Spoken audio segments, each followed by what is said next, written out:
Anda masih bersama kami dalam IDX Second Session Closing dan pemirsa sebelum kita ulas terkait dengan indeks harga saham gabungan kami juga ingin mengingatkan kepada Anda untuk bisa bergabung melalui WhatsApp interaktif kami di 081287883723 untuk kemudian nanti kita ulas pada sesi tanya jawab di hari ini. Dan langsung saja saya sapa narasumber yang sudah bergabung pada hari ini dengan Bapak Hadrian Maynard Taslim, Head of Equity Sales PT Yakin Bertumbuh Sekuritas atau YB Sekuritas.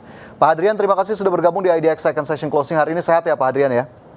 Sehat. Gimana Mas Fajar? Baik, sehat juga di sini tentunya Mas Hadrian, meskipun sepertinya tidak cukup ceria ya jika kita lihat dari sisi market ataupun indeks harga saham gabungan hari ini. Pak Hadrian, saya ingin tanya terlebih dahulu bagaimana kemudian laju indeks harga saham gabungan yang memang sudah dibuka pada perdagangan pagi tadi di zona merah belum mampu untuk keluar dari pelemahan hingga sesi 1 bahkan di jelang sesi 2 hari ini. Apa yang kemudian bisa menjadi catatan? Ya, ISG saat ini kan mengemah 0,89% ya, menembus level MA50 nih secara teknikal. Dan secara double top, kemungkinan besar kemungkinan ada support di 6745 yang akan diuji oleh ISG. Ini sih kalau kita lihat sih investor tampaknya uangnya menanti untuk IPO jumbo di minggu depan nih Mas Fajar. Jadi market kelihatannya agak stagnan gitu ya. Saya rasa sih emang nunggu katalis IPO jumbo di minggu depan aja sih ini. Oke, katalis IPO Jumbo di minggu depan ini sepertinya juga sama-sama kita tahu begitu ya. Apakah kemudian memang kalau kita bergeser sedikit ke minat IPO yang sendiri, pelaku pasar sudah benar-benar ingin menantikan untuk kemudian ikut dalam IPO di sana Mas Hadrian? Dan apakah kemudian ada yang memang cukup menarik dari kacamata Anda sendiri? Ya, saya rasa IPO ini ada 8. Nah, beberapa memang sangat menarik ya. Contoh CDIA dari grupnya Prayogo Pangestu.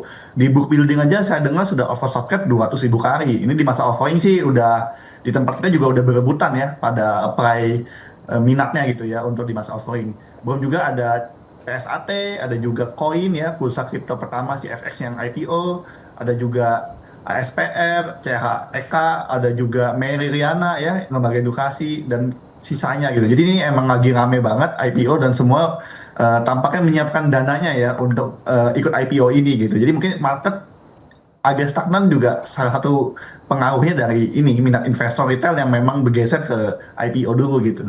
Oke, jadi memang akhirnya terdampak kepada bagaimana kemudian transaksi hariannya sendiri di hari ini terpantau pemirsa berdasarkan data dari IDX Mobile ini 9,67 triliun rupiah dengan indeks harga saham gabungan masih terpantau terkoreksi 0,89%. Lantas kalau kita lihat dari hari ini kita bergeser tadi dari IPO yang memang sudah dinantikan Pak Hadrian, kemana lagi indeks harga saham gabungan akan arahnya ini terutama dalam pekan-pekan ini?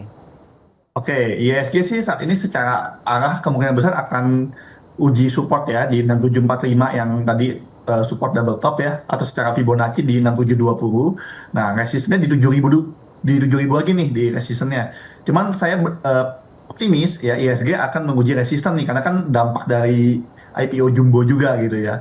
Dan mungkin nanti katalis di pertengahan bulan ini yaitu di 10 Juli di mana Donald Trump menetapkan 90 hari perang tarif kan jatuh tempo di 10 Juli gitu ya. Nah, ini kita akan menyimak nih investor nih, apakah lanjut perang tarifnya atau terjadi negosiasi-negosiasi yang akhirnya menguntungkan kedua belah pihak. Nah, ini yang mungkin dicermati oleh para investor kita gitu ya. Jadi udah ada IPO jumbo, ada juga nanti katalis dari makro ya terkait perang tarif juga gitu.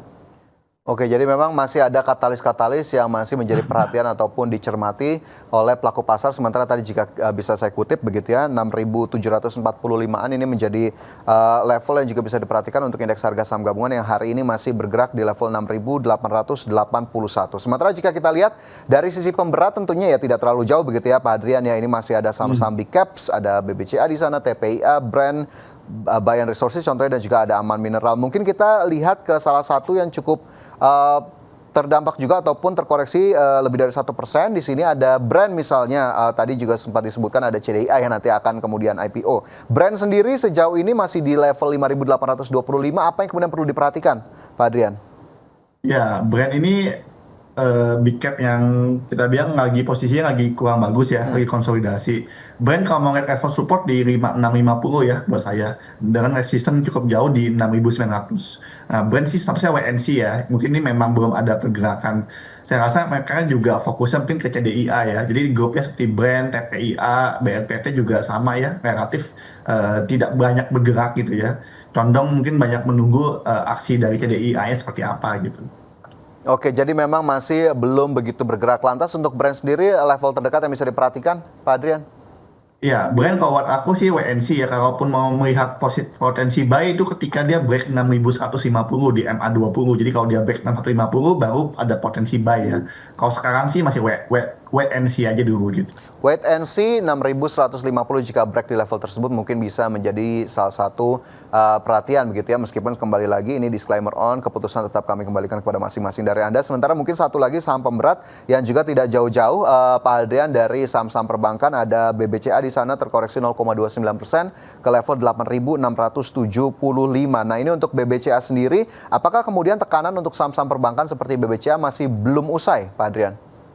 Ya, aku rasa kalau perbankan big caps lebih ke arah investor asing ya, yang menekan yang banyak aksi jual dari akumulasi harian cukup besar ya, net sell asing. Nah, kalau kita lihat BCA atau big cap ini karena dari sisi makroekonomi. Selain Bank BRI kemarin sudah rilis ya, Bank Mandiri mengalami perlambatan ya dibandingkan year on year secara rapor keuangan, tapi secara global juga bank ini dampaknya dari perang Timur Tengah buat saya gitu ya. Karena ketidakpastian global, tingkat harga minyak nanti naik, inflasi segala macam, ekonomi melambat, jadi bank pasti yang pertama kena gitu.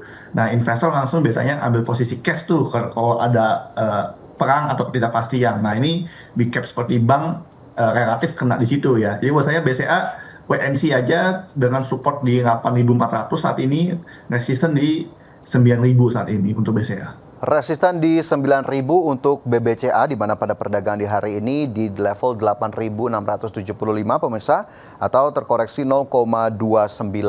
Nah, kemudian juga tadi ada informasi yang kami sampaikan Pak Adrian terkait dengan potensi rotasi sektor saham di semester 2 2025. Begitu kita lihat dari Januari hingga Juni perjalanan dari indeks harga saham gabungan sendiri cukup volatile, sementara di semester kedua juga cukup menantang ataupun masih banyak juga sentimen-sentimen yang membayangi. Lantas adakah kemudian potensi sektor yang Anda lihat berpotensi terjadi di paruh kedua tahun ini, Pak Adrian? Ya, secara sektoral sih sebenarnya bisa aja terjadi, terutama di sektor-sektor seperti teknologi ya, atau yang sudah cukup cukup rendah banget gitu ya secara valuasi. Dan kalau untuk sektor perbankan itu biasanya berkorelasi nanti dengan finance, dengan properti ya. Itu terkait tingkat suku bunga. Emang BI Rate kan sempat turunin 25 basis point, tapi the Fed kan dengan adanya perang ini kan susah turunin suku bunga, makanya cenderung naik gitu kan. Nah, ini kita lihat nih, kalau ini bisa berhasil turun, nah maka finance, sektor properti baru bisa muter lagi gitu. Nah, itu baru jadi katalis. Jadi saya rasa sih sektor mutasi mungkin bisa, tapi banyak banget faktor dari ekonomi global yang akan mempengaruhi ya, terutama BI rate yang ditunggu-tunggu gitu. Oke, ekspektasi pemangkasan suku bunga acuan tentunya ini masih menjadi game changer ataupun yang dinantikan oleh pelaku pasar, bagaimana kemudian ke depannya kebijakan yang diambil oleh Bank Sentral, sementara finance dan sektor properti bisa saja mendapatkan angin segar dari kebijakan tersebut. Baik, kita tahan terlebih dahulu di situ Pak Hadrian, nanti kita akan lanjutkan kembali terutama terkait dengan saham-saham pilihan yang juga sudah saya dapatkan informasinya dari Anda, yang nanti kita ulas lebih lanjut. Pemirsa tetaplah bersama kami, IDX Second Session Closing segera kembali.